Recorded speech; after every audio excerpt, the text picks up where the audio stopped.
हमने ये कहाँ तक कर लिया था? टी टेस्ट हो गए थे अपने पूरे, है ना? यहाँ तक अल्कोहल क्वालिटी 3 और 9 हो गया था। नहीं नहीं नहीं, ये वाला नहीं हुआ था, ये हो गया ना, ये राइट चल और रहा था, रीडिंग का ये चल रहा था शायद। है। ये चालू किए थे। रीडिंग, रीड और राइट का, है ना? तो मैंने बताया था पेयर टेस्ट है रीडिंग और राइटिंग के लिए। सेम व्यक्ति का रीडिंग और उसी का राइटिंग कर रहे हैं तो पेयर्ड हो जाएगा, ठीक है, सेम ग्रुप का। तो इस तरह के टेस्ट को यदि अपन करते हैं परफॉर्म, तो ये दे रहा है हमें टी वैल्यू 0.05 से ज्यादा है, नल हाइपोथेसिस एक्सेप्ट हो गई, कोई डिफरेंस नहीं है बच्चों के रीडिंग और राइटिंग में, है ना? हम आते हैं अनपेयर टी टेस्ट में, टू सैंपल टी टेस्ट में। अब जैसे हमने देखा था कि वाइन का डेटा है हमारे पास और हम ये चेक करना चाहते हैं वाइन क्वालिटी 3 और वाइन क्वालिटी 9 में एल्कोहल परसेंट को लेके कुछ अंतर है कि नहीं। तो दो तीन तरीके हैं हमें उसको अलग करने के लिए। एक तो ये है कि हम एल्कोहल क्वालिटी 3 का एक अलग ही वेक्टर बना लें, या फिर डीप लायर अप्रोच के थ्रू हम उसको बाइफरकेट कर दें। तो मैं आपको, यदि आप अलग वेक्टर बना रहे हैं तो ये कमांड चलाएंगे, मतलब ये, तो ये थोड़ा कॉम्प्लिकेटेड सा लगता है, कन्वेंशनल अप्रोच है। और यदि आप डीप लायर अप्रोच चलाते हैं तो वो थोड़ा सा इजी हो जाता है, ठीक है। तो मैं आपको बताता हूँ।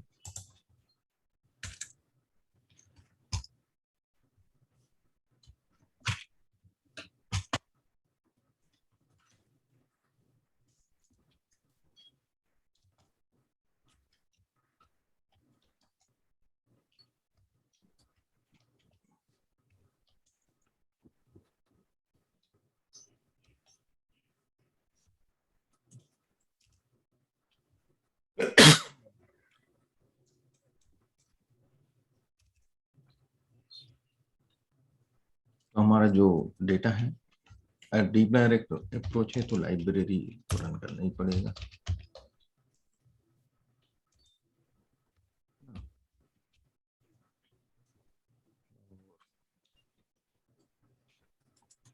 हम वाइन क्वालिटी 9, मैं ऐसे लिख देता हूँ, वाइन क्वालिटी 3, है ना?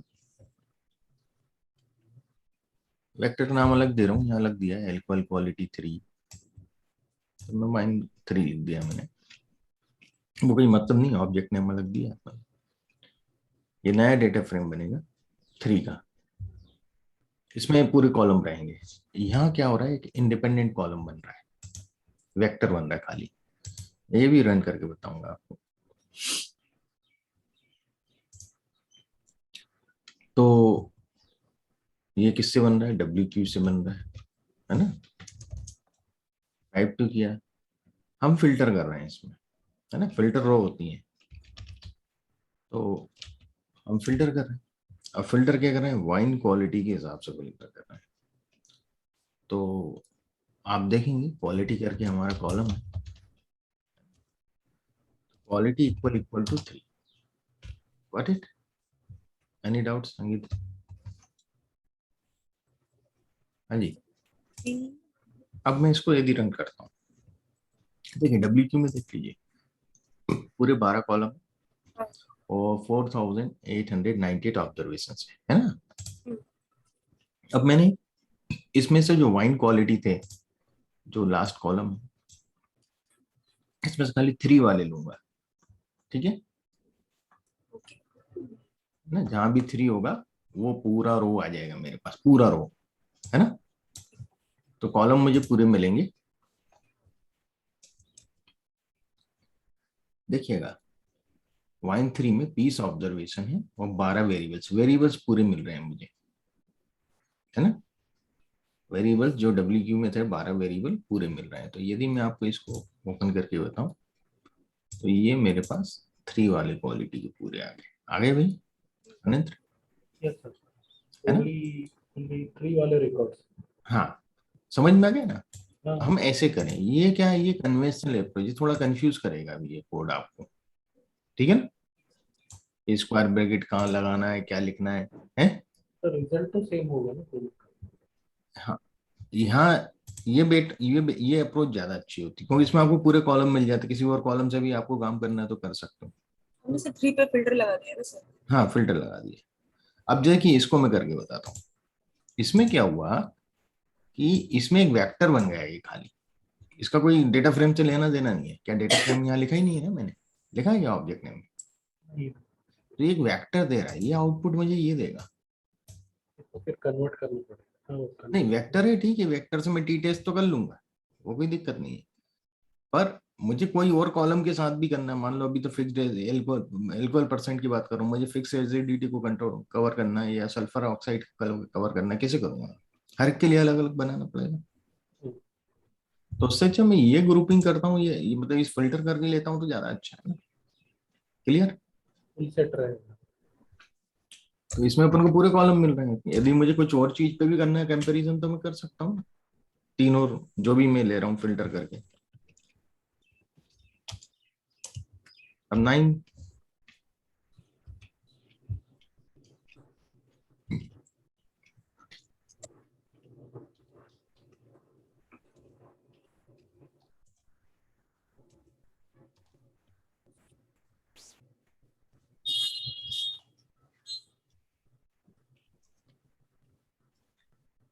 देखिए 5 ऑब्जर्वेशन 9 में खाली 5 ही सैंपल थे, ठीक है। हम्म, अब इसमें देखिएगा क्या होता है कि जो हमने पेयर टी टेस्ट लिया उसमें सेम ही का अपन 2 बार कर रहे हैं उसी ऑब्जर्वेशन का, है ना? तो दोनों में सेम नंबर ऑफ ऑब्जर्वेशन होंगे ना? प्री पोस्ट किया या रीड और राइट का किया है तो होंगे कि नहीं? नंबर ऑफ ऑब्जर्वेशन सेम होंगे ना पिछले वाले में? yes sir। इसमें नंबर ऑफ ऑब्जर्वेशन अलग हो सकते हैं इंडिपेंडेंट सैंपल से, ये 3 क्वालिटी वाले अलग है, 9 क्वालिटी वाले अलग है। What it? yes sir। अब यदि मैं इसको टी टेस्ट लगाता हूँ, है ना, ये हाइपोथेसिस है मेरी, देयर इज नो सिग्निफिकेंट, नहीं, कहाँ गया, ये हाइपोथेसिस थी, there is no significant difference alcohol percent between wine quality 3 and wine quality 9। Clear? Hmm. ये नल पे है कुछ से। अब हम इस पे टी टेस्ट लगाए पहले।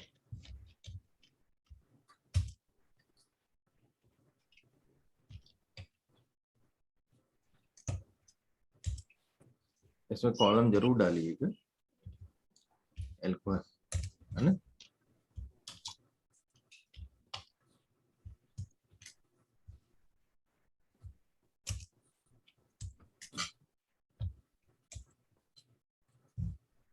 ये इंडिपेंडेंट है तो मुझे पेयर्ड लिखने की जरूरत नहीं है इसमें। गॉट इट मतलब जी? सर सेम सेम ऑब्जेक्ट से टेस्ट करेंगे तो हमको पेड लिखना पड़ेगा। हाँ, यहाँ पेयर्ड लिखने की जरूरत नहीं है ना? हाँ तो मैं डिफॉल्ट में अनपेयर्ड रहता है। अब इसमें ये मैंने बंद कर दिया। ये देखिए डिग्री ऑफ फ्रीडम पॉइंट में नहीं आता कभी, ठीक है? क्लियर? ये पॉइंट में आ रहा है। तो यहाँ एक टी स्टूडेंट स्टैंडर्ड टेस्ट है वो होता है, और एक Welch two sample T test होता है। फॉर्मूले अलग है दोनों के थोड़े से, तो जो स्टैंडर्ड एरर निकालने का तरीका है वो डिफरेंट है दोनों का। तो यहाँ degree of freedom proper calculate नहीं हो पाती है। अब क्या है कि एक काम ये होता है कि यदि वेरिएंस इक्वल है, यदि वेरिएंस इक्वल है तो हमें दूसरा फार्मूला लेना पड़ेगा। जब वेरिएंस इक्वल नहीं है तब हम ये वेंच टू सैंपल टी टेस्ट लेते हैं। तो वेरिएंस अपन यदि इसके देखें दोनों के, समझिएगा, बहुत बारीक पॉइंट है ये वेरिएंस।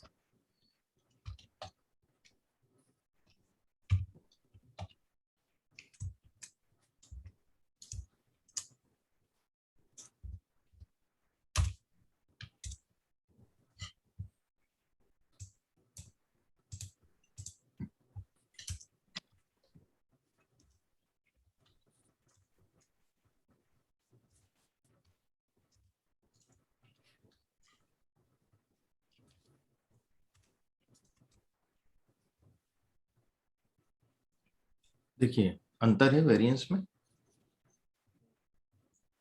हम्म, ये अंतर सिग्निफिकेंट है कि नहीं है?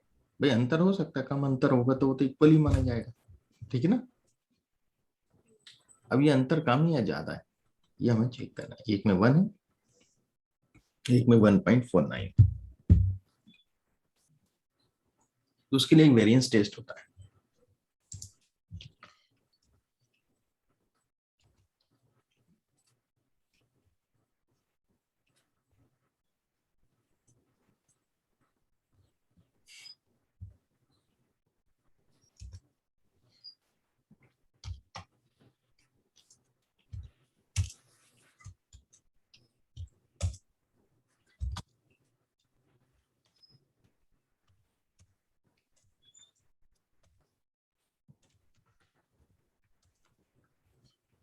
ये बताएगा कि सिग्निफिकेंट है कि नहीं।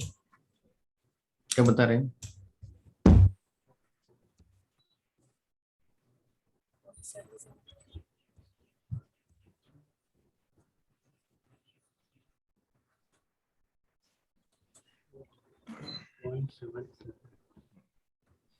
True variance is equal to 1, मतलब सिग्निफिकेंट, हमारी जो नल हाइपोथेसिस है, there is no significant difference in variance, यही हुआ ना। Does that make sense to you? Null hypothesis क्या होगी? There is no significant difference in the variance, है? क्या बोलते हैं?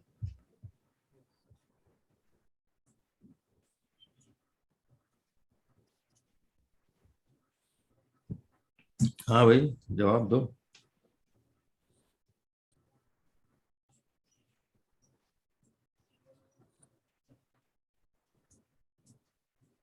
नल हाइपोथेसिस क्या क्या है सर स्टेटमेंट? भाई जन नो होता है ना, नो सिग्निफिकेंट डिफरेंस या इफेक्ट। 0.77 is negligible. भाई हाँ, अपना नल हाइपोथेसिस क्या होगा? There is no significant difference in the variance of wine quality 9 and wine quality 3, यही होगा कि नहीं होगा? हाँ। तो की वैल्यू हमारी 0.05 से ज्यादा है, तो नल हाइपोथेसिस एक्सेप्ट होगी कि नहीं होगी? पता है? हाँ होगी सर। होगी एक्सेप्ट? नहीं, नहीं होगी सर, ये तो ज्यादा आ रहा है। ज्यादा रहे तो नल तो एक्सेप्ट होगी ना, कम होता है तब रिजेक्ट होती है ना 0.05 से।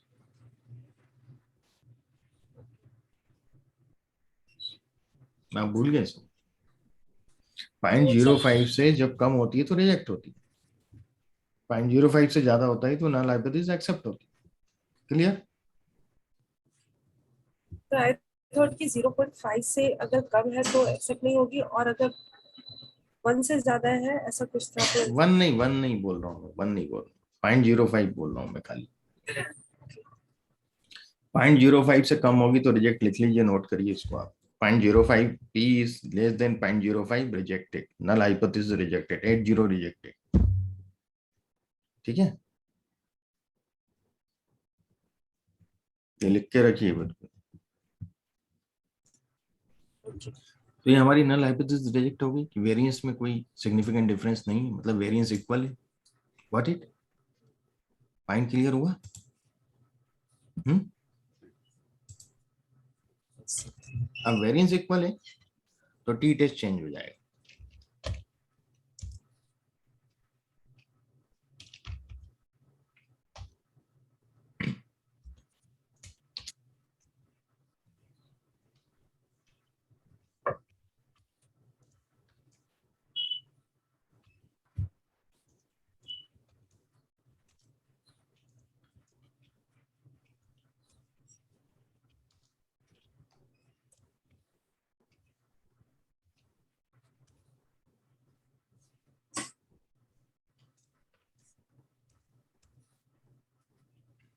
टी टेस्ट का फॉर्मूला वही है, एट्रीब्यूट चेंज करेंगे अंदर, अब एट्रीब्यूट लेंगे वेरिएंस इक्वल टू ट्रू, दोनों के वेरिएंस इक्वल है। क्लियर?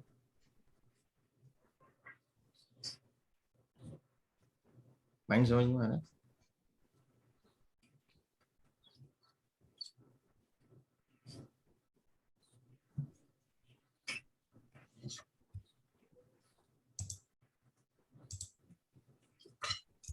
तो ये alternate hypothesis को नहीं, यहाँ तो कहाँ पे अल्टरनेट मैंने थोड़ी की।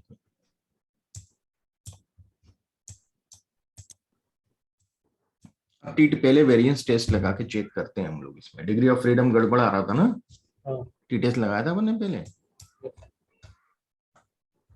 क्या आ रहा था? पॉइंट में कभी नहीं आता। पॉइंट क्लियर हो रहा है? अनपेड के लिए तो इसका मतलब ये हुआ कि वेरिएंस इक्वल होगा, तभी डिग्री ऑफ फ्रीडम सही नहीं दे रहा है। Got it? एक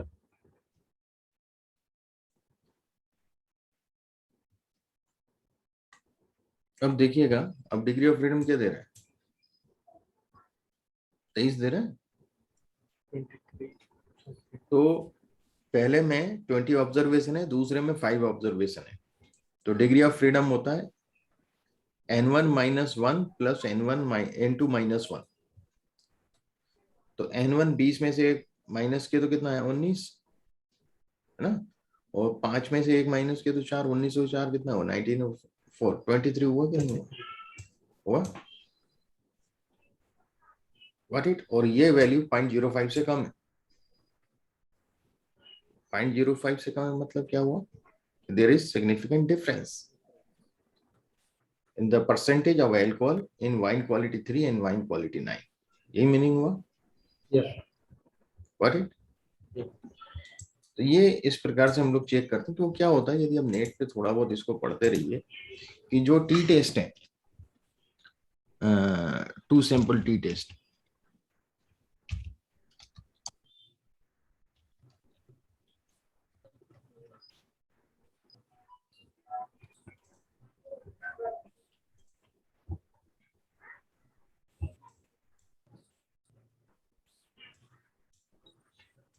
वो किताब में पढ़ेंगे, आपको दोनों तीनों फार्मूले मिल जाएंगे।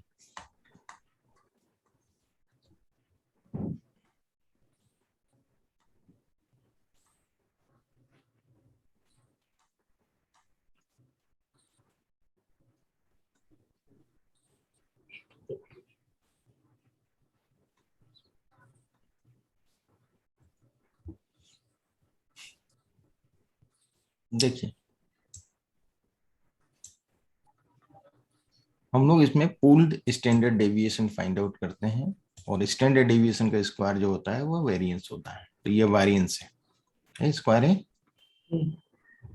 हमें सैंपल के स्टैंडर्ड डेविएशन पता रहेंगे, कैलकुलेट कर सकते हैं। सैंपल 1 और सैंपल 2 के स्टैंडर्ड डेविएशन के स्क्वायर लिए तो वेरिएंस लिया। इससे हमें पूल्ड स्टैंडर्ड डेविएशन पता चलता है जो पॉपुलेशन का होता है, ये पूल्ड बोलते हैं हम इसको। एक्चुअली जो पॉपुलेशन के लिए निकाला है पूल्ड स्टैंडर्ड डेविएशन, ये पूल्ड वेरिएंस हो गया ना, कॉमन वेरिएंस निकाला जाता है, ये कॉमन वेरिएंस निकल गया। कॉमन वेरिएंस लेने के बाद हमने उसका स्क्वायर रूट किया तो स्टैंडर्ड डेविएशन निकल गया, है ना। स्टैंडर्ड एरर ऑफ डिफरेंस क्या होता है? Standard deviation into 1/10 plus 1/n1 plus 1/n2, ये होता है स्टैंडर्ड एरर। वो हमने फाइंड आउट कर लिया 2.62। तो 7.34 और 2.62 2.80 यहाँ पे दे रहा है। तो ये एक बात हुई। तो वही मैंने कहा n1 minus 1 plus n2 minus 1, तो n1 प्लस n2 माइनस 2 हो गया। तो 21 डिग्री ऑफ फ्रीडम यहाँ बता रहा है इस वाले में। ठीक है, अब कुछ चीजें मैं आपको और बताता हूँ। वो एक फॉर्मूला था, if your sample size are 2 groups are the same In this situation, the pooled estimate of variance simply average the variances of two groups. जो pooled variance है, यदि आपके सैंपल साइज सेम है या वेरिएंस इक्वल है ना, तब हम S1 square plus S2 square by 2 यदि सेम है तो 2 से डिवाइड कर देंगे, वो n वाला वो चक्कर आएगा नहीं इसमें।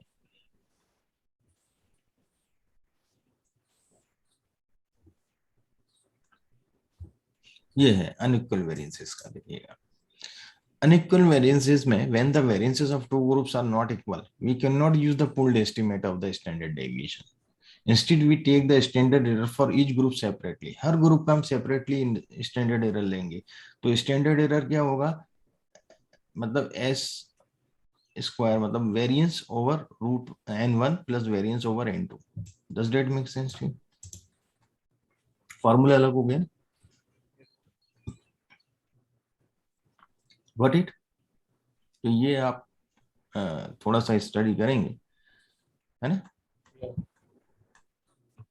मैं लिंक शेयर कर देता हूँ, ठीक है? Yes.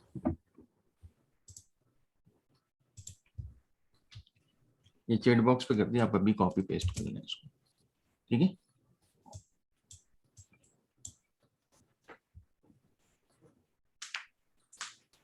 समझ में आ गया कि भाई जहां वेरिएंस ज्यादा है वहां हम इसका उपयोग नहीं कर सकते। When the variances of two groups are not equal. तो डिफॉल्ट में जो फॉर्मूला हमारे पास ये लिखा हुआ है, जो टी टेस्ट लेते हैं ना, जब हम कुछ भी नहीं लिखते हैं टी टेस्ट में, ये जो फॉर्मूला था इंटरनली हाँ, कैलकुलेट। ये इंडिपेंडेंट टी टेस्ट है और जिनमें वेरिएंस इक्वल नहीं है उनके लिए, ठीक है? यदि वेरिएंस इक्वल है तो आपको ये एट्रीब्यूट ऐड करना पड़ेगा, इसको ट्रू करना पड़ेगा। पॉइंट क्लियर हो गया? और पीरियड के लिए तो हम पीरियड लिख देते हैं equal to true. Any doubt? हाँ संगीता जी। ये सब प्रैक्टिस करना पड़ेगा। हम्म, हमारा कंसेप्ट समझ में आ रहा है सर। क्लियर हो रहा है ना कंसेप्ट? अब एनोवा, अभी देखिए हमने वाइन क्वालिटी 3 और 9 में ही किया है। अब मुझे सभी में पता करना है 3 और 4, 3 और 5, 3 और 6, 4 एंड 5, 4 एंड 6, ऐसे अलग अलग ग्रुप, जितने भी ग्रुप पेयर बन रहे हैं उसमें उनका आपस में एल्कोहल परसेंट अंतर है कि नहीं। क्लियर? बहुत से ग्रुप बनेंगे, 7 क्वालिटी है, वाइन क्वालिटी हमारे पास 7 है कि नहीं? देखिए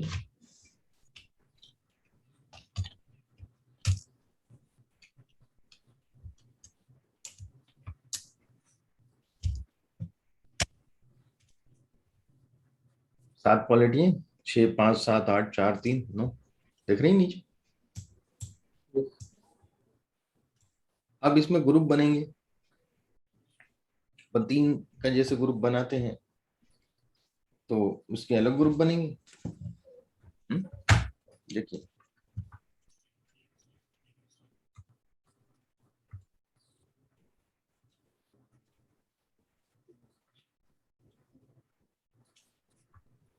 देखिएगा, जैसे एक ग्रुप बनेगा 3 और 4 का बनेगा, एक ग्रुप बनेगा 3 और 5 का, है ना? वाइन क्वालिटी 3 एंड 5, फिर 3 और 6 का, फिर 3 और 7 का, 3 और 8 का, 3 और 9 का। क्लियर हो गया?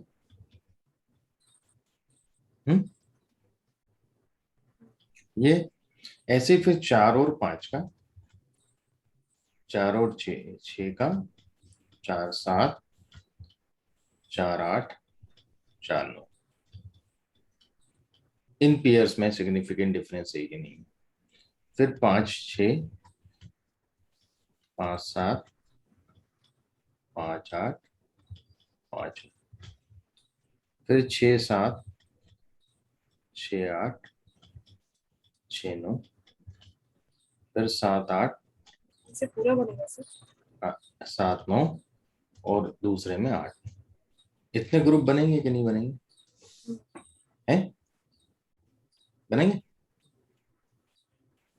तो कितने ग्रुप हुए? 1 2 3 4 5 6 7 8 9 10 11 12 13 14 15 16 17 18 19 20 21 ग्रुप बन रहे हैं। कितने बन रहे हैं? 21 ग्रुप। अब 21 ग्रुप में एल्कोहल परसेंट को लेके आपस में सिग्निफिकेंट डिफरेंस है कि नहीं है? व्हाट इट है? सर एक बार रिपीट कीजिए सर वो लाइन लास्ट वाला। वाइन क्वालिटी 3 और वाइन क्वालिटी 4 में एल्कोहल परसेंट को लेके सिग्निफिकेंट डिफरेंट है कि नहीं है? ऐसी वाइन क्वालिटी 3 और वाइन क्वालिटी 5 में सिग्निफिकेंट डिफरेंस है कि नहीं है? है? तब हर कॉम्बिनेशन में चेक करना हाँ। अब इसको चेक करने में तो बहुत टाइम लगेगा। कितने बार कितने टी टेस्ट करना पड़ेंगे हमें? 21 करना पड़ेंगे। है। यस। 21 पेयर बनना है। तो इस झमेले से बचने के लिए एक टेस्ट होता है एनोवा। ठीक है। तो एनोवा एक्चुअली जो चेक करता है वो इफेक्ट चेक करता है। क्या करता है? Effect. T test difference check करता है। पॉइंट क्लियर हो रहा है? पहली चीज,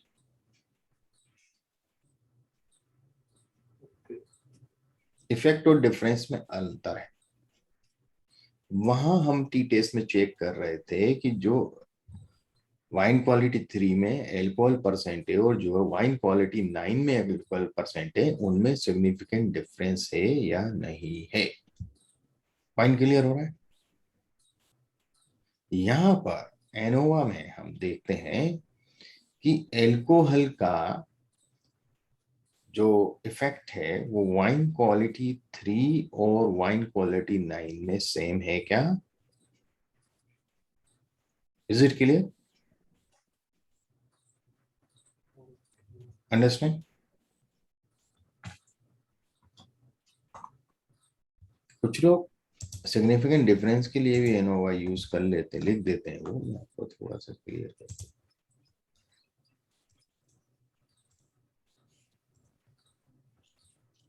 अब उसको क्या है, थोड़ा सा टाइम देना पड़ेगा।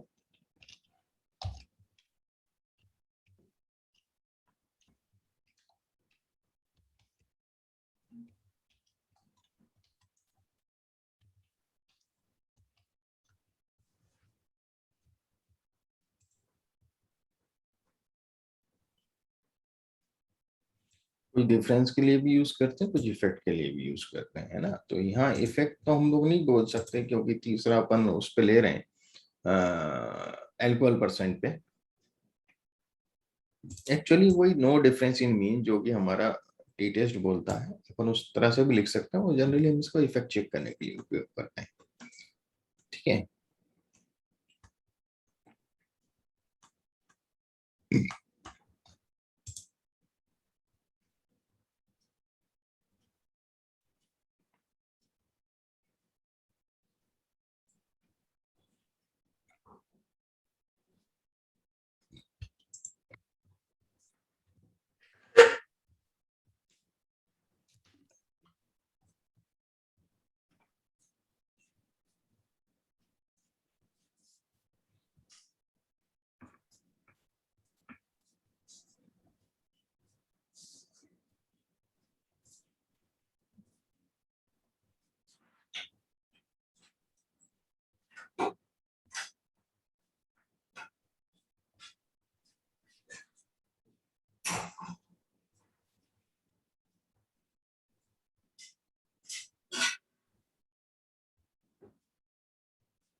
तो पर इसमें एक ड्रॉबैक है एनोवा में। यदि एक भी ग्रुप में सिग्निफिकेंट डिफरेंस आ गया, अपने किस ग्रुप, तो ये बोलेगा सिग्निफिकेंट डिफरेंस है, भले ही 20 ग्रुप में ना हो। Got it? मतलब जिस ग्रुप में डिफरेंस है वो बताएगा नहीं। हाँ, ये अलग अलग नहीं बताएगा, ओवरऑल रिजल्ट देता है कि सिग्निफिकेंट डिफरेंस है कि नहीं है ओके। अल्कोहल परसेंटेज में डिफरेंट ग्रुप्स में, है ना। हम्म। तो यदि एक भी ग्रुप में सिग्निफिकेंट डिफरेंस आएगा तो ये बोलेगा सिग्निफिकेंट डिफरेंस है।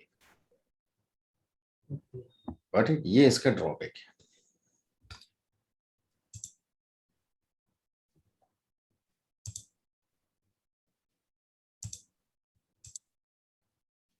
इसको हमने नाम देना पड़ता है, कुछ भी फिट दे दिया मैंने। एनोवा के लिए एओवी करके हमारा कमांड है। कंटिन्यूस वेरिएबल नोट कर लीजिए, पहले लिखना है। एल्कोहल हमारा कंटिन्यूस वेरिएबल है, न्यूमेरिक वेरिएबल है। जो कैटेगरिकल वेरिएबल है या फैक्टर है या डिस्क्रीट है, वाइन क्वालिटी हमारा न्यूमेरिक है, पर उसको हम फैक्टर में कन्वर्ट करेंगे हमेशा, है ना। और डेटा WQ, एक नाम देंगे, इसको मॉडल फिट बोलते हैं। इसने मैंने फिट नाम दे दिया। समरी देखते हैं हम इसमें हमेशा। ये समरी है, ये फैक्टर क्वालिटी है ना, और ये रेसिड्यूल्स है। जनरली लोग इसको बिटवीन बोलते हैं और इसको बोलते हैं विद इन। अब बिटवीन जो है, बिटवीन ग्रुप्स, तो कितने ग्रुप है हमारे पास? 7 ग्रुप है, मतलब 7 डिफरेंट ग्रुप्स हैं, 5 6 7 8, है ना। वाइन जो वो ग्रुप अलग है, 3 4 3 5, वो 21 ग्रुप है, पेयर पेयर है, वो 21 पेयर है। ये 7 ग्रुप है। क्लियर? तो फैक्टर क्वालिटी जो आपने बताया ये बिटवीन है, हाँ, बिटवीन है। और residual residual with in. Okay. तो जो बिटवीन ग्रुप का डिग्री ऑफ फ्रीडम 7 ग्रुप है, तो n-1 होता है, आपको मालूम है हमेशा, है ना। डिग्री ऑफ फ्रीडम क्या होता है? n-1। तो 7 - 1 6 सही दे रहा है डिग्री ऑफ फ्रीडम, यहाँ चेक हो जाता है। यह है सम ऑफ स्क्वायर्स, उनके स्क्वायर का सम। फिर ये मीन ऑफ स्क्वायर। तो क्या होता है कि सम ऑफ स्क्वायर को डिग्री ऑफ फ्रीडम से डिवाइड करते हैं तो ये आता है, जैसे कि 1631 डिवाइडेड बाय 6, 271.83, मतलब वो कैलकुलेशन उनका इंटरनल चला होगा डेसिमल में बहुत, तो उस हिसाब से वो 0.76। ठीक है, गॉट इट। ऐसे ही इसका भी निकाला। इसमें डिग्री ऑफ फ्रीडम रेसिडुअल में n-k होगी।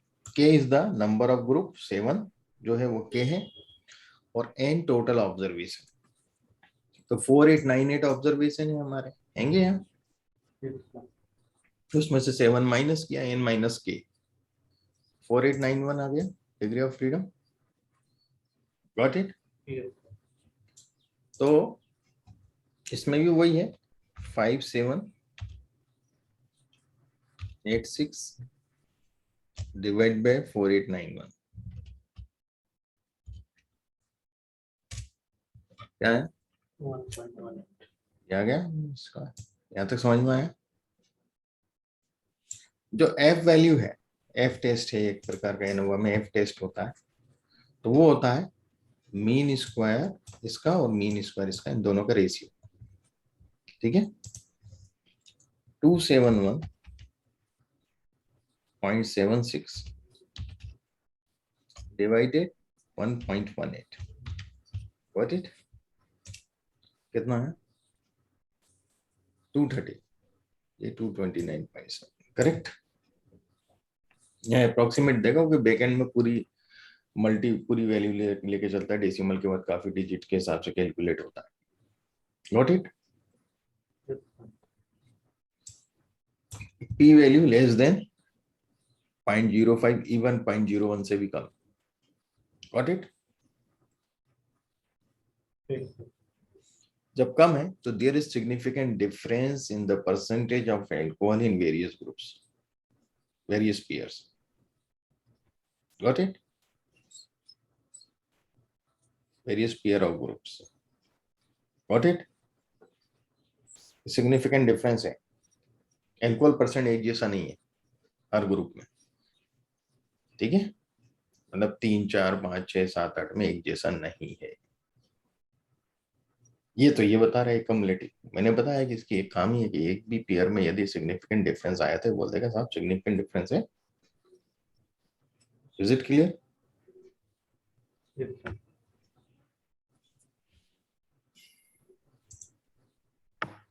सर ये लास्ट वाला फॉर्मूला अप्लाई किया ना सर, मीन स्क्वायर वाइज कौन सा? लास्ट में आपने जो लिखा है 271 एफ बाई वैल्यू, 1। हाँ इन दोनों को डिवाइड किया ना, इसको इससे, इन दोनों को डिवाइड करके ये आ गया। और इसको फिर टेबल में देख करके ये पी वैल्यू चेक करते हैं, तो पी वैल्यू तो हमें दी हुई है, वहां तक जाने की जरूरत नहीं। इसकी जगह पेयर वाइज टी टेस्ट होता है। कौन सा? Pair wise.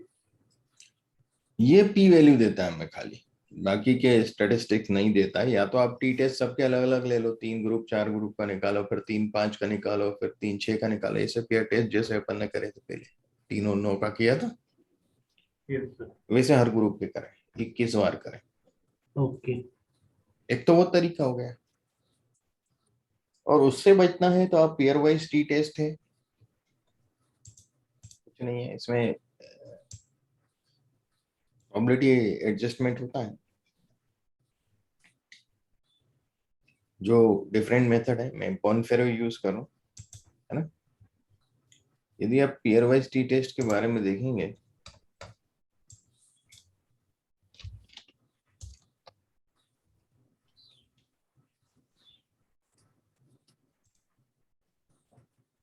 ये तो पेयर टी टेस्ट बता रहा है।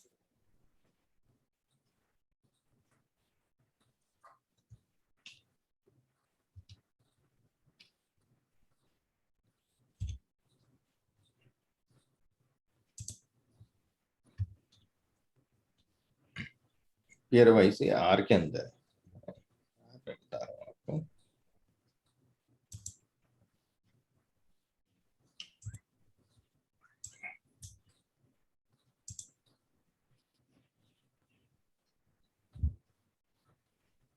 Calculate pairwise comparison between group levels with corrections for multiple testing.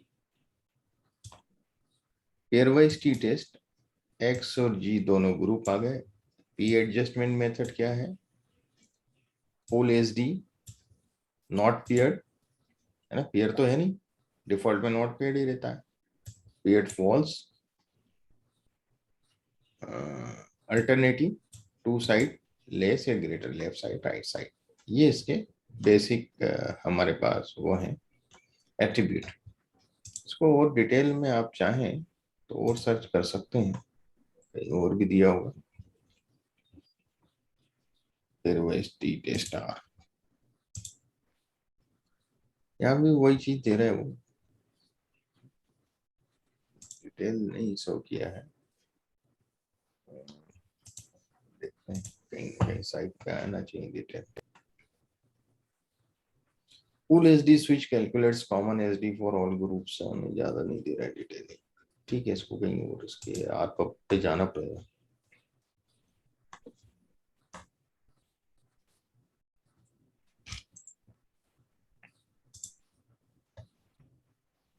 Pairwise comparison, multiple pairwise comparison test,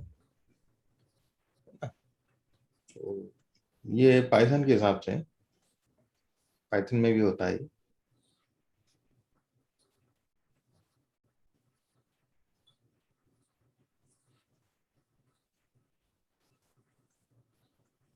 चलिए अपन इसमें ज्यादा डीप में नहीं जाते, खाली देखते हैं, इसको निकाल के मैं बताता हूँ। देखिए ये सब पी वैल्यूज है, जो भी हमारे पास आई है ये सब पी वैल्यू है, देख रहे हैं आपको, देख रहे हैं Phanendra? Yes sir, pair wise value भी है। हाँ, इसमें पी वैल्यू दी है, ना टी वैल्यू ना कुछ, खाली पी वैल्यू। अब पी वैल्यू जो 0.05 से ज्यादा होगी वो सिग्निफिकेंट होगी। Got it? Yes sir. तो जो एल्कोहल परसेंटेज वाइन क्वालिटी 3 और वाइन क्वालिटी 4 में पी वैल्यू 1 है, 0.05 से ज्यादा है, कोई सिग्निफिकेंट डिफरेंस नहीं है एल्कोहल परसेंट में 3 और 4 में। क्लियर हुआ संगीता? Yes, sir. 3 और 5 में भी कोई सिग्निफिकेंट डिफरेंस नहीं है। वाइन क्वालिटी 3 और 6 में भी कोई सिग्निफिकेंट डिफरेंस नहीं है एल्कोहल परसेंट को लेके, पर वाइन क्वालिटी 3 और 7 में सिग्निफिकेंट डिफरेंस है, क्योंकि P value is less than 0.05। Clear? Yes sir. 3 और 8 में भी सिग्निफिकेंट डिफरेंस है, 3 और 9 में भी सिग्निफिकेंट डिफरेंस है। What it? Yes sir. ऐसी वाइन क्वालिटी 4 और 5 में सिग्निफिकेंट डिफरेंस है, मतलब सभी में है, 4 का 5 के साथ, 6 के साथ, 7 के साथ, 8 के साथ, 9 के साथ सिग्निफिकेंट डिफरेंस है। क्लियर हो रहा है? Yes sir. What it? ऐसे ही 5 का भी बाकी आगे के जो ग्रुप्स हैं, 5 के बाद 6 आता है, 7 आता है, 8 आता है, 9 आता है, उनके साथ सिग्निफिकेंट डिफरेंस है। ठीक है? ऐसा ही 6 में भी आगे के ग्रुप के साथ सिग्निफिकेंट डिफरेंस। 7 में नहीं है, 7 में नहीं है, 7 और 9 and 8 में 7। सिग्निफिकेंट डिफरेंस नहीं, 7 और 9 में भी सिग्निफिकेंट डिफरेंस नहीं, 8 और 9 में भी सिग्निफिकेंट डिफरेंस।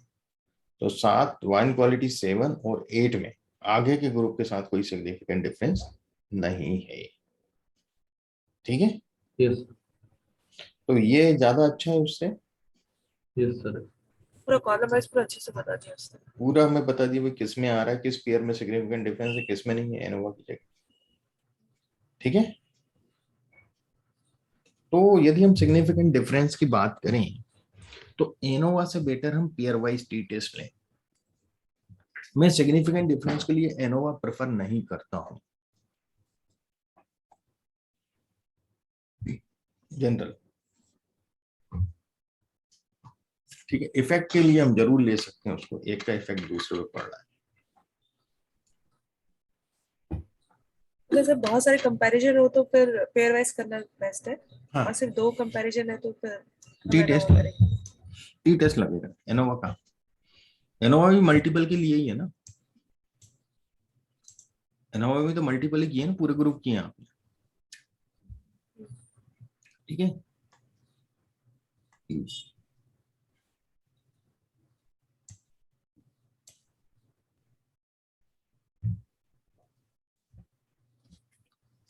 अब नेक्स्ट टेस्ट है हमारा chi square data. Chi square test categorical data के लिए यूज होता है। अभी तक हम जो टेस्ट कर रहे थे, टी टेस्ट जो हमने किया, वो दोनों ग्रुप न्यूमरिक थे। हम यस उसके सर। लिए क्या, एनोवा में एक वेरिएबल आपका न्यूमरिक था और दूसरा वेरिएबल फैक्टर था या कैटेगरिकल था। ठीक है? जैसे कि एल्कोहल हमारा न्यूमरिक था और जो क्वालिटी है वो हमारा, उसको हमने फैक्टर में कन्वर्ट किया था। Does that make sense to you? अब यहाँ आपका जो वेरिएबल है वो कैटेगरिकल है। काई स्क्वायर टेस्ट 3 प्रकार के होते हैं। एसोसिएशन चेक करते हैं हम, गुडनेस ऑफ फिट चेक करते हैं, और टेस्ट ऑफ इंडिपेंडेंस।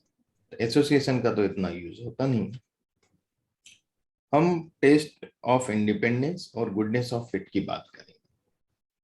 अब गुडनेस ऑफ फिट क्या है? गुडनेस ऑफ फिट है कि आपका जो प्रोबेबिलिटी है, आपका जो डिस्ट्रीब्यूशन है प्रोबेबिलिटी का, वो किसी एक्चुअल, सॉरी, आपका जो एक्चुअल डिस्ट्रीब्यूशन है किसी भी वेरिएबल में, वो एक एक्सपेक्टेड डिस्ट्रीब्यूशन में फिट हो रहा है कि नहीं हो रहा है। एक्सपेक्टेड है ना, प्रोबेबल। आप इस एग्जाम्पल से क्लियर हो जाएगी पूरी चीज। There is no significant difference in actual and proposed distribution. एक अपने पास डेटा है यहाँ पे, मैं आपको वो डेटा बताता हूँ, मैंने पहले भी शायद ये डेटा बताया कि नहीं। ये स्कूल वाला डेटा है, रीड राइट अपन ने किया था इसी में से जी। Yes sir. अब यहाँ पर मैं क्या कर रहा हूँ, रेस जो होती है, आप देखेंगे फॉरेन कंट्रीज में रेस का बड़ा इशू रहता है कि आप इंडियन है तो आपके साथ भेदभाव होगा, या निग्रो है तो भेदभाव होगा, होता है ऐसा। तो वहाँ रेसेस है, यहाँ अपने कास्ट सिस्टम है। अब वहाँ के स्कूल में इनका एक प्रोपोर्शन है, जैसे यहाँ अपना आरटीए है ना, राइट टू एजुकेशन, उसमें है ना कि शेड्यूल ट्राइब के इतने होना चाहिए, शेड्यूल कास्ट के इतने होना चाहिए, है ना, यस अदर इतने, जनरल इतने होना चाहिए स्कूलों में। ठीक है, एक डिस्ट्रीब्यूशन दिया है गवर्नमेंट ने, ज्योग्राफिक वाइज अलग अलग होता है, इसलिए 100% इम्प्लीमेंट नहीं होता है। किसी एरिया में शेड्यूल ट्राइब ज्यादा है, किसी एरिया में शेड्यूल ट्राइब है ही नहीं। Does it make sense to you? Yes sir. तो वो वहां पे तो शेड्यूल ट्राइब आएगा नहीं ना स्कूल में, आएगा क्या जब है ही नहीं, उस क्षेत्र में रहते ही नहीं schedule tribe. Does it make sense to you? Yes sir. पर गवर्नमेंट का एक वो रहता है कि भाई स्कूल में ये डिस्ट्रीब्यूशन होना चाहिए। तो गवर्नमेंट ने एक प्रोबेबिलिटी डिस्ट्रीब्यूशन निकाला हुआ है, मान लो अपन हाइपोथेटिकल यही मान लेते हैं, अभी रेस की जगह अपन इसको कास्ट एज्यूम कर लो, ठीक है ना, अपने यहाँ जो होती है SC ST OBC and general. तो गवर्नमेंट का नॉर्म्स है कि जो ST हैं, ST हैं वो 10% होना चाहिए, गॉट इट। तब गवर्नमेंट उस स्कूल को एड देगी, पैसा देगी, अंडरस्टैंड। यस SC जो होना चाहिए वो 30% होना चाहिए, अदर जो होना चाहिए वो 10% होना चाहिए, और जनरल 50% आप रख सकते हो। Does it make sense to you? हाँ जी संगीता जी, समझ में आ रहा है? Yes sir. तो ये जो प्रोबेबिलिटी डिस्ट्रीब्यूशन है गवर्नमेंट के द्वारा दिया गया, और हमारा जो एक्चुअल में रेस है, एक्चुअल में जो कास्ट है, अपन यहाँ कास्ट लेके चल रहे हैं, रेस की जगह कास्ट एज्यूम कर रहे हैं।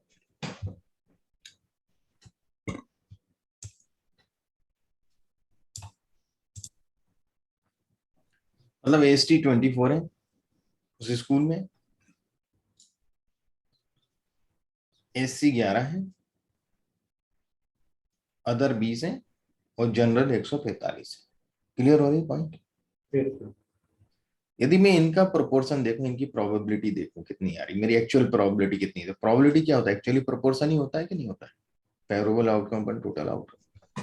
तो यहाँ मैंने किया है प्रोब डॉट टेबल में किया है, तो ये मेरी प्रोबेबिलिटी है, got it. Yes sir. Actual में हमारे पास ये प्रोबेबिलिटी 0.12, 0.055, 0.10 और 0.725। तो देखिएगा एक्चुअल में और हमारी प्रोबेबिलिटी में, ये एक्चुअल, सॉरी ये एक्चुअल है और ये प्रोबेबल है ना। यस तो आप पहला वाला तो ठीक है, 0.12 और 0.1, क्लियर। यस दूसरा वाले में बहुत अंतर है, 0.3 और 0.05 है, गॉट इट। Yes sir. तीसरे वाले में बिल्कुल एक्यूरेट आ रहा है, 0.1। चौथे वाले में फिर अंतर आ गया 0.5, 0.7। Okay, yes sir. तो ये दोनों में सिग्निफिकेंट डिफरेंस है कि नहीं, भाई डिफरेंस तो रहेगा थोड़ा बहुत, पर वो सिग्निफिकेंट है कि नहीं वो चेक कर रहा है, ठीक है। ओके। तो हम यहाँ ये चेक कर रहे हैं कि जो एक्चुअल हमारा डिस्ट्रीब्यूशन है वो प्रोबेबल डिस्ट्रीब्यूशन में फिट हो रहा है कि नहीं हो रहा है। पॉइंट समझ रहे हैं? हाँ जी संगीता जी, यस सर। मतलब जो हमारा एक्चुअल डिस्ट्रीब्यूशन है वो प्रोबेबल डिस्ट्रीब्यूशन में फिट हो रहा है कि नहीं हो रहा है, ये चेक कर रहे हैं, इसलिए हम इसका नाम बोलते हैं गुडनेस ऑफ फिट। क्या है ये? देखिए सर, इसमें फिट तो हो है नहीं रहा काई है। स्क्वायर टेस्ट, काई स्क्वायर में ये टेस्ट जो है वो गुडनेस ऑफ फिट कहलाएगा। बोले। इसमें अगर मैच नहीं होता है तो फिर वो वही मैं बता रहा हूँ, नल हाइपोथेसिस क्या दिया हमने, there is no significant difference in actual and proposed distribution. अपन रन करते हैं, पहले इसको बताता हूँ। ये आ गया, पी वैल्यू 0.05 से कम है या ज्यादा है? कम है सर। कम है, so there is significant difference, difference. है ना। कि जो एक्चुअल हमारे पास स्टूडेंट्स हैं और जो प्रोबेबल डिस्ट्रीब्यूशन है उसमें सिग्निफिकेंट डिफरेंस है, मतलब उस स्कूल को गवर्नमेंट अब एड नहीं देगी। What it? Yes, sir.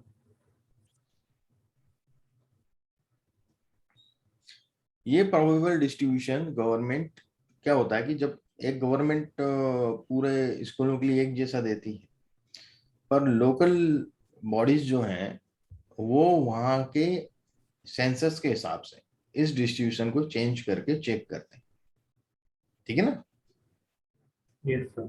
Census में रहता है कौन से कितने कास्ट के हैं, तो उस हिसाब से वो एक डिस्ट्रीब्यूशन उस लोकल एरिया का बना देते हैं, उस टाउनशिप का, कि यहाँ ये डिस्ट्रीब्यूशन होना चाहिए। उसमें थोड़ा बहुत सिग्निफिकेंट डिफरेंस वगैरह कम ज्यादा उसी को हाइपोथेसिस टेस्टिंग से चेक किया जाता है। ठीक है? Yes, sir. तो ये एक चीज हो गया। अब दूसरा काई स्क्वायर टेस्ट जो है वो टेस्ट ऑफ इंडिपेंडेंस। इसमें दोनों जो हमारे वेरिएबल हैं वो कैटेगरिकल होते हैं।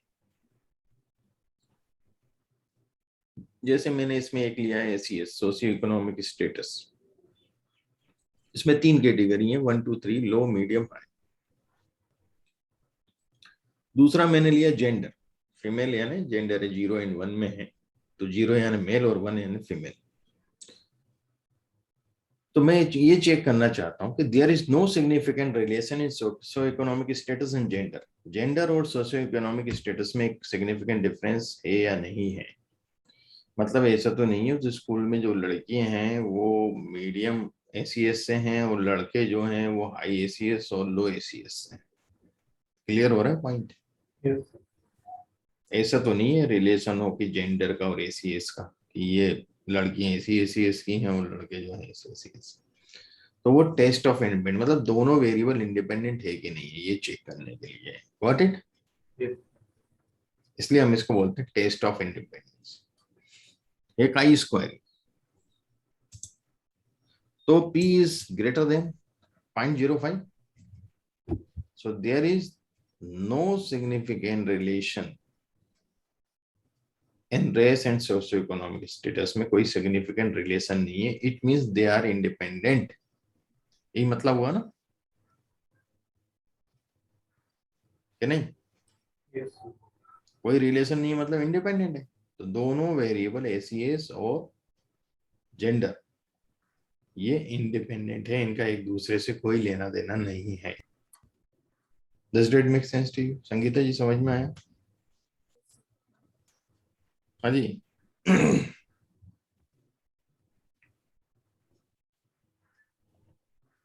बताइए। ये नहीं संगीता जी।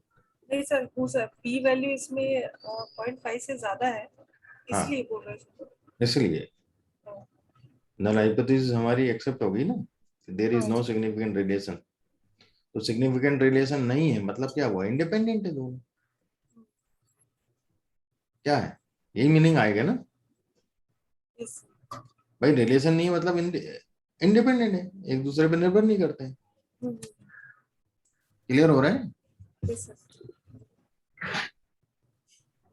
ये सब चीजें देखिए कितना इंपॉर्टेंट होता है। हम लोग इसको जब बिजनेस एप्लीकेशन में भी लेते हैं तो हम बिजनेस में भी हाइपोथेसिस टेस्टिंग करना पड़ती है हमें कई जगह, कि कौन सा वेरिएबल किससे कोरिलेट हो रहा है। कोरिलेशन टेस्ट भी होते हैं, काई स्क्वायर टेस्ट भी होते हैं, कई चीजें हम लोगों को चेक करना रहती है और फिर हम उस पर डिसीजन लेते हैं कि क्या लिया जाए। ठीक है ना?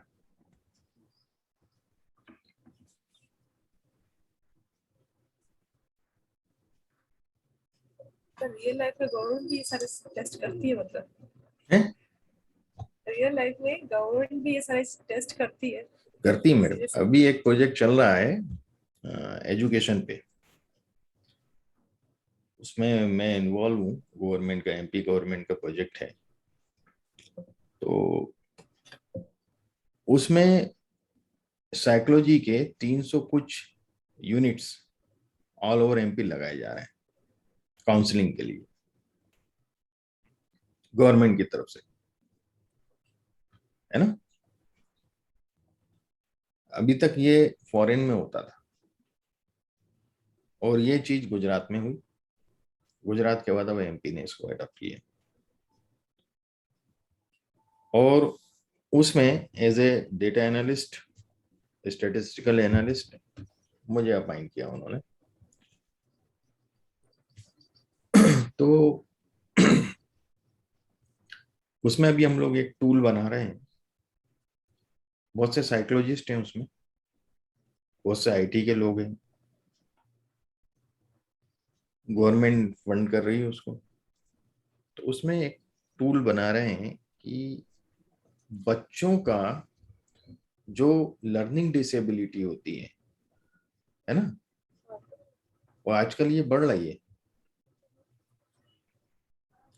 अपन सोच रहे हैं बच्चे स्मार्ट हो रहे हैं, नो। Agreed sir. अपन सोच रहे हैं मोबाइल से इससे बच्चे स्मार्ट हो रहे हैं, नहीं हो रहे मैडम। लर्निंग डिसेबिलिटी बहुत तेजी से सामने आने वाली है आगे चल के, कुछ एक समय में। नेक्स्ट जनरेशन में जो अभी बच्चे छोटे हैं, यस सर। 2 साल 3 साल के हैं, इनके साथ बहुत बड़ी लर्निंग डिसेबिलिटी की प्रॉब्लम आने वाली है भविष्य में। क्यों आने वाली है कि ये बच्चे आजकल खाली कोई फिजिकल तो इनकी एक्टिविटी है नहीं ज्यादा। पहले आपने देखा होगा पुराने समय में लोग कंचे खेलते थे, खेलते थे, जिनको हम रिडंडेंट गेम्स बोलते हैं, फालतू के खेल। लोग ऐसा सोचते हैं पर वो रिडंडेंट नहीं है। कंचे जब आप खेलते थे आपका हैंड और आई का कोऑर्डिनेशन होता था कि नहीं, है ना? तो ये कोऑर्डिनेशन अब खत्म हो रहे हैं बच्चों में। कई ऑर्गेन्स के हमारे आपस में कोऑर्डिनेशन पहले बहुत एक्टिव थे और ये कोऑर्डिनेशन खत्म होने से लर्निंग डिसेबिलिटी आना कंपलसरी आएगी। क्लियर? इसका मुख्य कारण यही है जो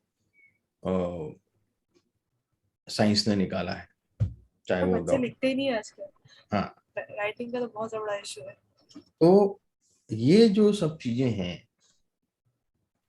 इसके लिए गवर्नमेंट अब जो है थोड़ा सा सजग हुई है और उसने अभी से 300 कुछ काउंसलिंग सेंटर हर ब्लॉक में, और ब्लॉक लेवल पे। क्लियर? और उसमें सब साइकोलॉजिस्ट को वो लोग भर्ती कर रहे हैं। तो उसके लिए जो क्वेश्चनियर वगैरह बन रहा है, जो बच्चों से क्वेश्चन पूछे जाएंगे, जिसके आधार पे वो साइकोलॉजिस्ट डिसाइड करेंगे। पॉइंट समझ रहे हैं आप? मैं उस क्वेश्चनियर की ऑथेंटिसिटी को चेक करने के लिए उन्होंने मुझे अपॉइंट किया। क्वेश्चन तो साइकोलॉजिस्ट बनाते हैं और जो क्वेश्चंस बनाए हैं वो पर्टिकुलर फैक्टर को बिलोंग कर रहे हैं नहीं कर रहे हैं, जो भी फैक्टर्स हैं उसके 5-7, उसमें इंटर कोरिलेशन क्या है, आइटम एनालिसिस होता है, वो करते हैं। तो वो सब प्रोसेस अभी चल रहा है ना।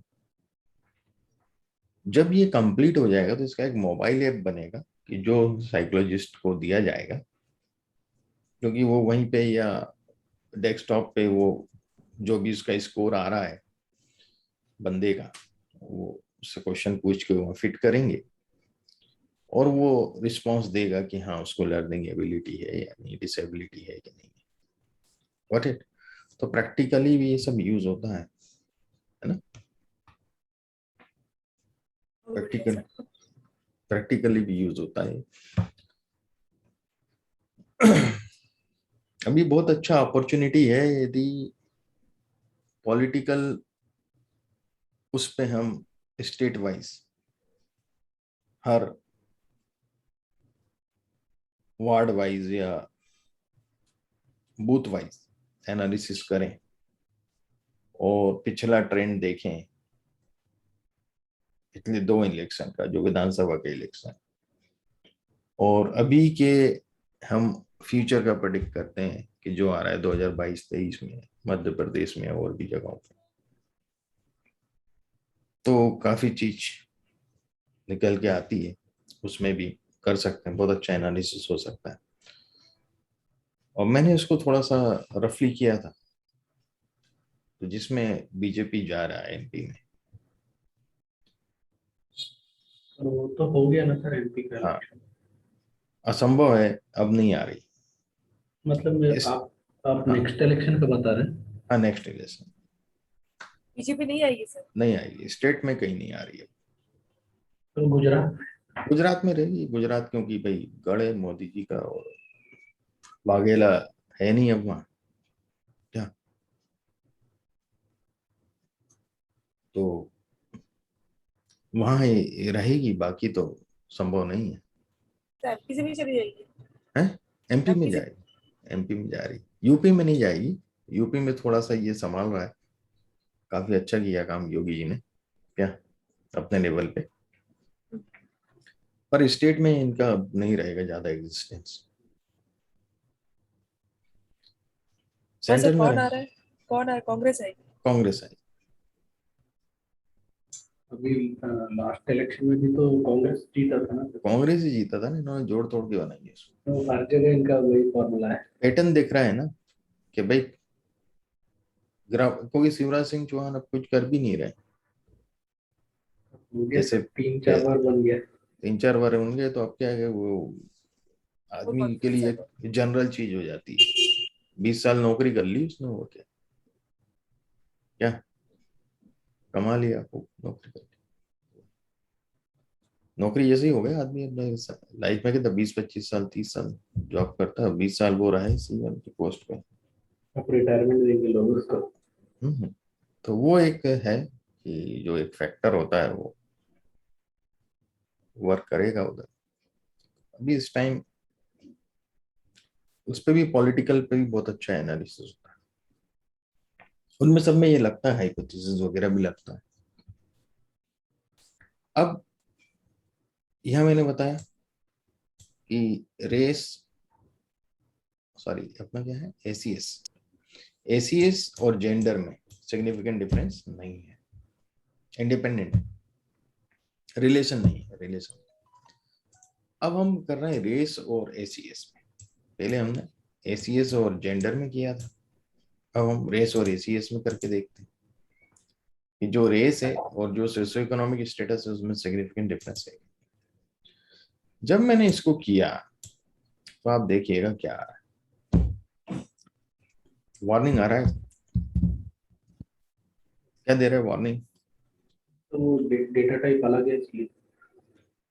नहीं, क्या दे रहा है, काई अब स्क्वायर्ड अप्रोक्सीमेशन में बी इनकरेक्ट। इनकरेक्ट। इनकरेक्ट हो सकता है, क्यों हो सकता है उसका कारण मैं इसका एक टेबल बनाता हूँ। ये टेबल बना, ये 1 2 3 4 जो है वो रेस है, और ये 1 2 3 ACS, socio economic stress, low medium high. Got it? Okay. आप देखें कुछ कॉलम में वैल्यू 3 या 3 5 या 5 से कम है, कुछ सेल्स में है कि नहीं, 5 या 5 से कम है कि नहीं बताइए। कम है। जब किसी सेल्स में वैल्यू 5 से कम होगी तो काई स्क्वायर टेस्ट फिट नहीं बैठ रहा है, उसमें यार्ड करेक्शन लगता है। तो हम इसमें फेसर टेस्ट यूज करेंगे, यदि इस तरह का कुछ टेबल है हमारे पास 5 या 5 से कम फ्रिक्वेंसीज हैं, तो क्या यूज करेंगे, श्योर। फेसर टेस्ट, जो कि काई स्क्वायर से कैलकुलेट करता है एक प्रकार के। तो पी वैल्यू कितनी आई हमारी, 0.07। मतलब 0.05 से कम है, यस। मतलब सिग्निफिकेंट डिफरेंस है। डिफरेंस है, रिलेशन है, डिफरेंस नहीं रिलेशन है, सिग्निफिकेंट, क्योंकि काई स्क्वायर रिलेशन बताता है ना, तो सिग्निफिकेंट रिलेशन है किसमें, रेस और एसीएस। रेस और एसीएस। मतलब कि कोई पर्टिकुलर रेस के लोग हाई एसीएस से हैं, हाई इनकम ग्रुप से हैं, हाई सोशियो इकोनॉमिक स्टेटस से हैं, और कुछ पर्टिकुलर रेस के लोग जो हैं वो लो या मीडियम एसीएस से हैं। Got it? संगीता जी समझ में आया? सर ये फिशर टेस्ट आपने पहले बताया है क्या? नहीं, ये नहीं बताया मैंने, ये काई स्क्वायर का ही एक पार्ट है, ठीक है। ये फिशर एग्जैक्ट टेस्ट के नाम से जाना जाता है। Got it?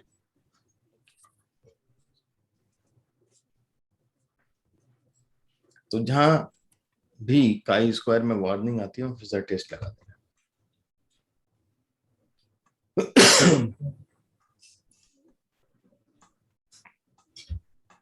अब हम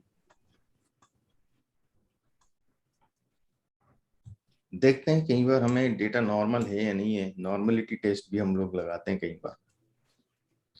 तो नॉर्मलिटी टेस्ट है सर आज के लिए इतना काफी है। चलिए ठीक है, ये तो वो अपना प्रैक्टिस नेक्स्ट करना सेशन, पड़ेगा। हाँ नेक्स्ट सेशन में ये अपना फिनिश हो जाएगा इन्फेंशियल, फिर अपना पार्ट चालू होगा। डेटा प्रिपरेशन हो गया था अपना, नहीं हुआ? डेटा प्रिपरेशन हो गया है सर, हो गया है। मतलब ईडीए के बाद किए थे। एडीए की बात किया था, डीपीए किया था ना, डेटा प्रिपरेशन ग्रुप बाय वगैरह ये सब पढ़ा था ना अपन ने। हाँ हाँ वो हो गया।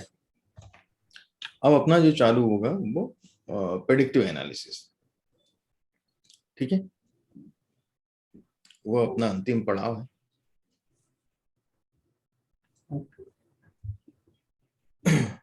एक महीना और लगेगा रेगुलर अपन को, और वो खत्म हो जाएगा, ठीक है। क्योंकि अपने बैच जो है वो 45 सेशंस लेना थे, 45 हो चुके हैं, पर अब ये एक्सटेंड हो रहे हैं। आर में ही इतना हो गया, तो बाकी तो मुझे नहीं लगता कि लोग पाइथन में भी आएंगे क्या। पाइथन सीखना है तो आना पड़ेगा। हाँ नहीं, बस नहीं सीख वो रहा, है। लोगों का इंटरेस्ट नहीं रहेगा तो नहीं आएंगे, तो फिर अपन क्या करेंगे, दूसरे बैच में मर्ज करेंगे आगे, ठीक है। सर ये एक्चुअली पूरा कोर्स बहुत प्रैक्टिस मांगता है सर, कंफ्यूज हो जाते हैं करना क्या अरे है। मैडम मैं अभी भी सीख रहा हूँ, मैं डेली सीखता हूँ। कल मैं 6 घंटे लर्निंग किया, सोचिए। सर फिर हम डीप, तो बहुत ही प्राइमरी लेवल पे बैठे हैं, मतलब हाँ कैसे होगा। मुझे मैं कल में देख रही थी कि वैकेंसीज किस हिसाब से आती है, तो मैं तो अपने आप अब को कहीं ठान ही नहीं पा रही थी। जेडीज देखिए ना आप, उसके क्या क्या मांगते हैं, जॉब डिस्क्रिप्शन। हाँ, और ऐसा नहीं है, डिमांड है मार्केट में, बहुत डिमांड है क्या, सर भयंकर। इसमें मास्टर होना पड़ेगा तब जाके आप इसको फुलफिल कर पाओगे। मेहनत तो चाहिए मैडम, ऐसा ही नहीं है ये फील्ड, मैं आपको बताता हूँ। मतलब थोड़ा सा नॉलेज काम नहीं आएगा। हम्म, एक सेकंड मैं बताता हूँ।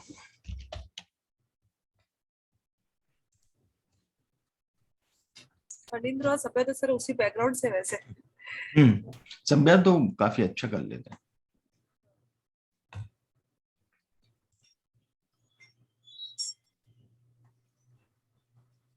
Deep learning part time trainer instructor चाहिए इनको, गुरु स्टेक में, इंडिया, है ना। सर ये एनएलपी भी वैसे रहते थे। एनएलपी वगैरह थोड़ा डीप लर्निंग का पार्ट ओके। है। सीनियर डेटा इंजीनियर एडवाइजर, और भी data science, head of data science, इधर से देखता हूँ।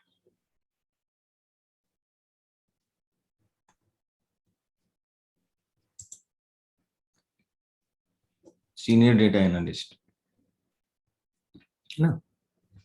तो आपको क्या करना है, अभी से इसके अंदर जो जॉब डिस्क्रिप्शन है, इसमें जो मांग रहे हैं स्किल्स, वो देखना।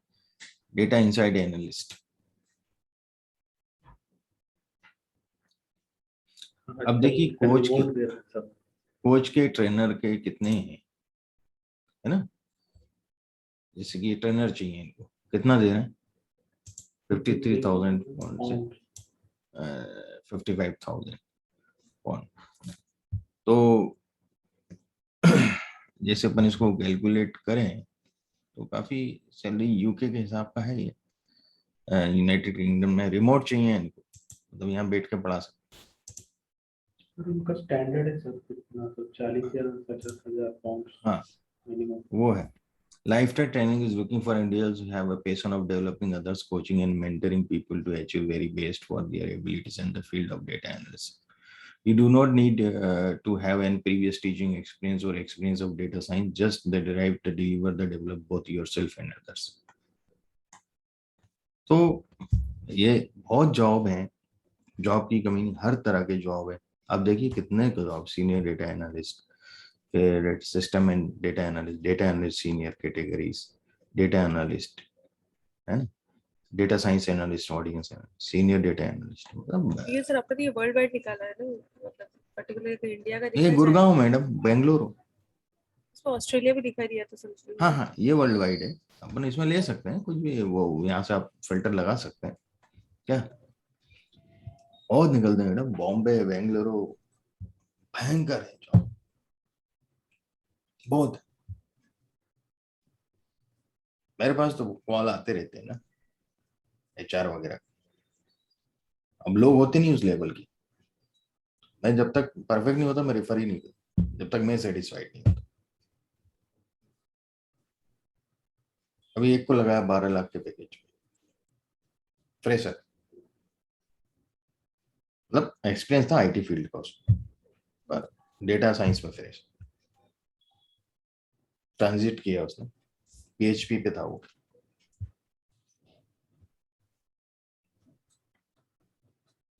तो जहां मुझे लगता है कि नहीं, ये वो टेक महिंद्रा में AI में गया है लड़का, कितनी बड़ी बात है,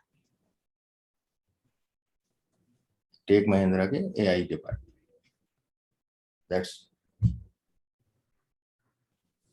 तो पर पहले मैं प्रॉपर उसको देख लेता हूँ कि हाँ भाई ये है, इसको कई टास्क दिए, अच्छे परफॉर्म किए, ठीक है, रेफर कर दिए। मेरे पास फोन आया था सामने से, टेक महिंद्रा, रेफर कर, और मैडम उसको उस फील्ड में लिया जिस फील्ड का उसको नॉलेज नहीं था। डेटा साइंस का नॉलेज था, डेटा इंजीनियरिंग में लिया उसको, बिग डेटा में, PySpark। वो इसलिए लिया कि जो मेरे पास जिनका कॉल आया था, जिनके अंडर में उसको करना था काम, वो जो है उनको मालूम था ये लड़का कर लेगा, और मैंने भी रिकमेंड किया था, मैंने कहा ये वो चीजें तो बिग डेटा तो आता है उसको, PySpark थोड़ा सा अलग हो जाता है, वहाँ पूरा PySpark पे काम। तो मैंने कहा इसको थोड़ा सा ट्रेन करोगे हो जाएगा महीने बाद।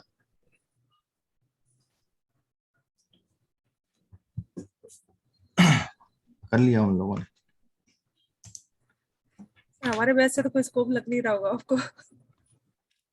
मैं बता रहा हूँ, सबसे डल बेच लगा है मुझे अभी तक का, इतना एफर्ट मैंने किसी बेच को नहीं दिया कभी, फैक्ट बता रहा हूँ। इतना एफर्ट, इतना टाइम, हर छोटी छोटी चीज को लेके जो मैं यदि देखूं उस पे, आप वीडियो वाली सीट देखेंगे तो एक चैप्टर कितने कितने दिन चले, मतलब डबल से भी ज्यादा दिन चले एक ही टॉपिक। ये किसी बीच में इतना टाइम नहीं दिया जितना इस सर बीच में बाकी दिया। जो स्टूडेंट्स होते होंगे ना सर आपके पास, ज्यादातर बैच में फ्रेशर्स होते होंगे। हाँ, थोड़ा वो भी इशू रहता है। हमारा प्रौढ़ शिक्षा में आता है सर। हाँ नहीं, वो टाइम का इशू है ना, यही वही चक्कर है। बाकी एकेडमिशियन रहते हैं तो उनको तो करना ही है, तो फटाफट कर लेते हैं क्या।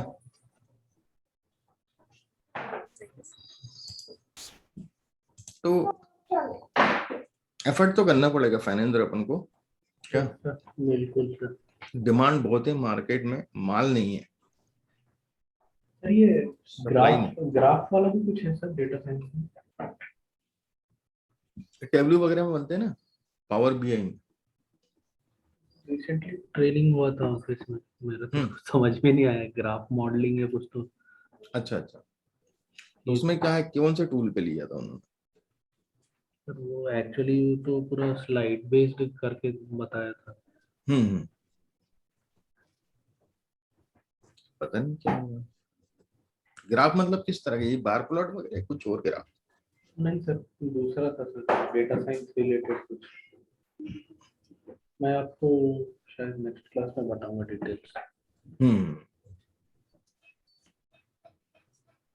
तो वही चीजें हैं कि किया जा सकता है। थोड़ा सा मेहनत आप लोग करिए ज्यादा। संगीता जी आप तो Yes, खैर sir. कर ही रहे हैं, डेटा साइंस ही कर रहे हैं, वहां से क्या कर रहे हैं? सर अभी तो फिलहाल डेटा एनालिटिक्स ही कर रही हूँ। अच्छा, नहीं आपके कॉलेज में जो कोर्स चल रहा है वो डेटा साइंस कर रहा है। डेटा साइंस का है ना? अच्छा। जैसे मुझे ऐसा लगता है इस कोर्स को मुझे 2-3 बार करना पड़ेगा। नहीं करना ही पड़ेगा, ऐसे नहीं होता है, इसमें टाइम लगता है क्योंकि पूरा ये ऐसा नहीं है कि आपने कोडिंग सीख ली और कॉपी पेस्ट कर दिया, कोडिंग कर दी। इसमें हर स्टेज पे आपको डिसीजन लेना है ना? ये केस पुलिस जो मर्डर हिस्ट्री या इस तरह के केस सॉल्व करती है, वैसा चक्कर रहता है डेटा के साथ हमेशा, है ना? हर आप सोचेंगे यार ये तो सिंपल डेटा आराम से हो जाएगा, पर जब आप काम करने बैठते हैं समझ में आता है उसके अंदर क्या करना पड़ रहा है। चलिए, वो सिंपल लगता है, पर जब करने बैठते हैं तो समझ में आता है क्या क्या होता है। ठीक है, तो आज के लिए यही वाइंड अप करते हैं अपन। Yes sir. Okay sir. Okay.